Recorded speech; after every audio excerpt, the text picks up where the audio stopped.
Hello everyone on replay. Thanks for joining me. Go ahead and hit share, please, because I'm sure other people would love to have this exercise.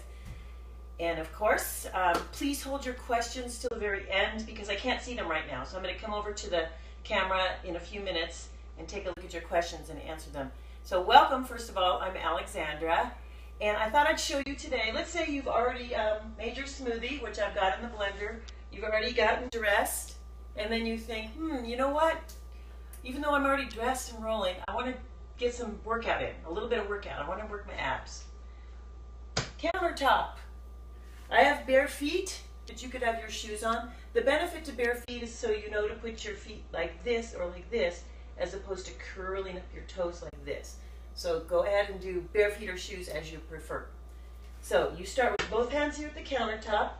My feet are hip distance, and I'm about 2 feet away from the counter with my feet.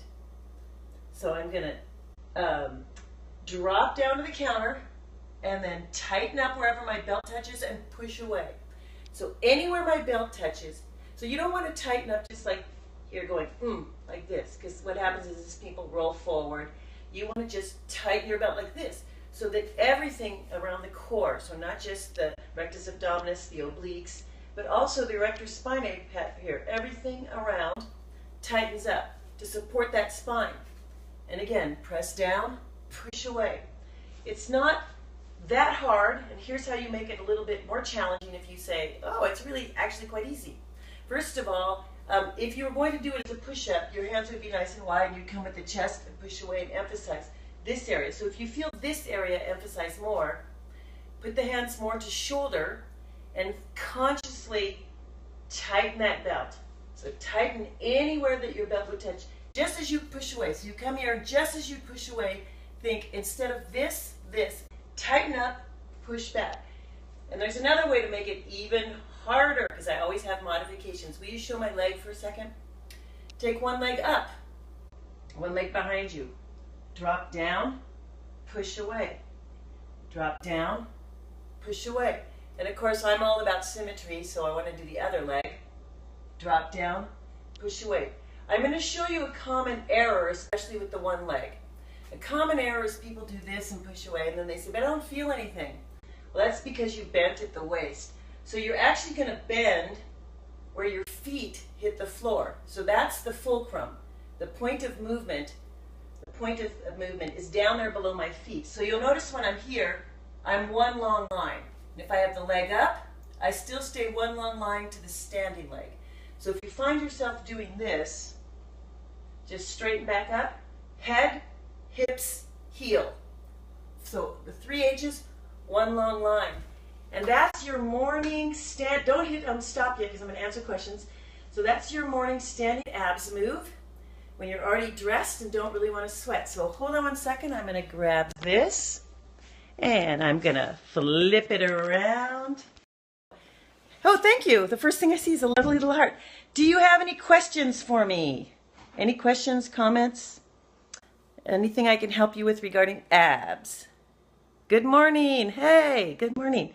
Shout out to Tag Tribes, of course. Good morning, everybody. Hey, thank you. Usually people say, oh, I love your stove, which is great. I love my stove too. Hey, yeah. So any questions? Any questions? Baby, does your height matter where you stand for these exercises? Oh my gosh, what a great question. Most countertops, I think, are at 36 inches high. I think it's 36 inches high. And so if you are very small or very tall, then you'd want to adjust accordingly. So let's see, without flipping it, I'm going to show you something. If you're very small, ooh, that's a very bad. Look, right here, I've got the dishwasher. So if you're very small, you would switch it over here to the dishwasher handle. And if you're very tall, you could switch it over to, what have I got? The fridge, okay? So you want to, essentially, you want the placement of your hands to be about here. So see how they're at waist? They're at my waist. That's where you want the tension to be. So excellent question. So hand placement. So yeah, height matters if you're very tall or very small because you want it to be right at about that height. Any other questions? Good tip, an easy. Yes. How many reps do you recommend? You know what? I would do 8. Start with 8. And rotational exercise, hands at waist. You're welcome. By rotational, do you mean twisting? Because I'm not a big fan of twisting because the obliques run like an X and the rectus abdominis runs straight up and down. So, Bobs? Okay, so a rotation is usually just the vertebrae moving against each other, and it's not in the direction of the muscles. So I would suggest anti-rotation. Oh, is that Tamara? No, who is that? It is Tamara. Anti-rotation.